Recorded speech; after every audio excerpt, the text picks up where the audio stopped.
ప్రేక్షకులకు నమస్కారం. శ్రీ క్రోధినామ సంవత్సర శుభాకాంక్షలు. కొత్తదనం ఎప్పుడు ఉత్సాహాన్ని ఇస్తుంది, చైతన్యం తెస్తుంది, ఆశయాన్ని సిద్ధింపచేస్తుంది. అందుకే ఎప్పుడు కొత్తగా ఆలోచించాలి, కొత్తదనాన్నే వెతుక్కోవాలి. మానవాళికి ఈ సందేశాన్ని అందివ్వడానికే ప్రకృతి శిశిర ఋతువులో ఆకులను రాల్చుకొని, వసంత ఋతువులో చైత్ర మాసంలో కొత్త చిగుళ్లను తొడుక్కొని ఆనందంగా కోకిలమ్మతో కలిసి కొత్త పుంతలు తొక్కుతూ ఆ సంవత్సరాంతం వరకు వచ్చే వర్షాలు, ఎండలు, గాలులు, ప్రకృతి ప్రకోపాలు అన్నింటినీ సమయోచితంగా ఎదుర్కొని తన గమ్యాన్ని చేరుకోవడమే లక్ష్యంగా నిర్దేశించుకుంటుంది. ఈ సందేశాన్ని అందివ్వడమే ఉగాది పండుగ.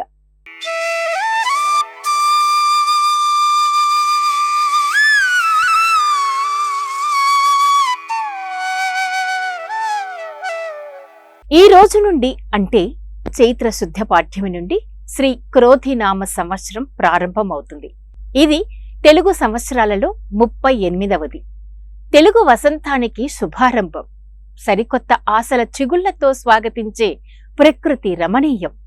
అసలు సిసలైన తెలుగువారి తొలి పర్వదినం ఈ ఉగాది. ఈ పండుగ వైశిష్ట్యం ఏమిటో చూద్దాం. చైత్రమాసం శుక్ల పాడ్యమి రోజున బ్రహ్మదేవుడు సూర్యోదయ వేళలో ఈ సృష్టిని ప్రారంభించాడని, కాలగణాన్ని అనగా గ్రహ, నక్షత్ర, ఋతు, మాస, వర్షాదికులను బ్రహ్మదేవుడు ఈరోజు సూర్యోదయం నుండి అనువర్తింపచేశాడని పురాణాలు చెబుతున్నాయి. అలాగే ఈరోజు తెలుగు మాసాలలో మొదటిది చైత్రమాసం ప్రారంభం అయ్యే రోజు కూడా సృష్టి ఆరంభం, మాస ఆరంభం, తిథి ఆరంభం. కాబట్టే ఈ రోజుకు ఒక పుణ్యదినంగా భావించి, భగవత్ ఆరాధనకు విశిష్టమైన రోజుగా భావించి పండుగను జరుపుకుంటారు. గృహాలను, ఆలయాలను నూతనంగా అలంకరించుకుంటారు. ఈ రోజును ప్రత్యేక పూజా క్రతువులతో, ఆధ్యాత్మిక శోభతో ఆనందంగా గడిపితే ఈ సంవత్సరమంతా అలాగే ఉంటుందన్నది నమ్మకం. అందుకే ఈరోజు అంతటి ప్రత్యేకత. అసలు సిసలైన తెలుగువారి తొలి పర్వదినం ఉగాది. దక్షిణాదిలోని తెలుగు రాష్ట్రాలే కాకుండా కర్ణాటక, మహారాష్ట్రంలో కూడా ఈ పర్వదినాన్ని ఘనంగా జరుపుకుంటారు. యుగాది అన్న సంస్కృత పదం ఉచ్చారణ భేదం వలన ఉగాది అనే తెలుగు మాటగా ఏర్పడింది. ఉగస్య ఆది అనేదే ఈ ఉగాది. ఉగా అంటే నక్షత్ర గమనం, జన్మ, ఆయుస్సు. ఆది అనగా మొదలు, అదే ఉగాది. ఈ పర్వదినం ఇంత ఘనంగా జరుపుకోవడానికి కారణం లేకపోలేదు. అదేంటో చూద్దాం. బ్రహ్మ సృష్టిలో ప్రళయం అయిపోయిన తర్వాత తిరిగి ఆరంభించే అధ్యాయాన్ని బ్రహ్మకల్పము అని అంటూ ఈ ప్రారంభ కాలాన్ని కల్పాది అని వ్యవహరిస్తూ ఉన్నారు. ప్రతి కల్పంలోనూ మొదట వచ్చే ఆది సమయమే ఉగాది పండుగ. తెలుగు సంవత్సరం చైత్రం నుండి శిశిరం వరకు 6 ఋతువులుగా విభజించబడినది. సంవత్సరం పొడవునా అనేక ఒడిదుడుకులు అనుభవించిన ప్రకృతిలో చెట్లు శిశిర ఋతువులో ఆకులు రాల్చి జడత్వాన్ని పొందుతాయి.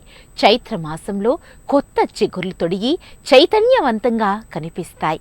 ఈ విధంగా ప్రకృతిలో సంభవించే సరికొత్త మార్పులతో నూతన తెలుగు మాసం చైత్రమాసం, నూతన తెలుగు సంవత్సరం క్రోధి ఆనందాన్ని, అప్రమత్తతను సూచిస్తూ ఉంది. ఈ తెలుగు సంవత్సరంలో నవనాయకులు రాజు కుజుడు, మంత్రి శని, సేనాధిపతి శని, సస్యాధిపతి కుజుడు, ధాన్యాధిపతి చంద్రుడు, అర్ఘాధిపతి శని, మేఘాధిపతి శని, రసాధిపతి గురుడు, నీరసాధిపతి కుజుడు. మొత్తానికి శని ఈ సంవత్సరం ఎక్కువగా ప్రభావాన్ని కలిగి ఉంటారు. భారతదేశంలో ఉగాది పండుగను ఒక్కో రాష్ట్రంలో ఒక్కో పేరుతో జరుపుకుంటూ ఉంటారు.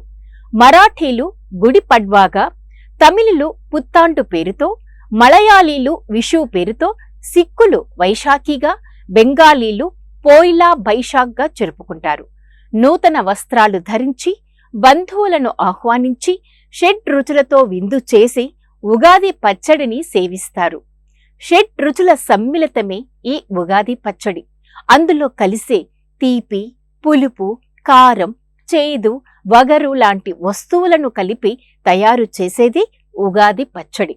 దీని పరమార్థం ఒక్కటే, జీవితం అంటే అన్ని రకాల భావోద్వేగాలను ఆస్వాదించాలని, అందులోనే ఆనందాన్ని వెతుక్కోవాలని, ప్రతిదీ కష్ట సుఖాల సమ్మిళితమే జీవితం అని తెలియచేయడానికి బహుశా ఈ పండుగ ఒక ఆదర్శం లాంటిదేమో. సో మరొక్కసారి శ్రీ క్రోధినామ సంవత్సర శుభాకాంక్షలతో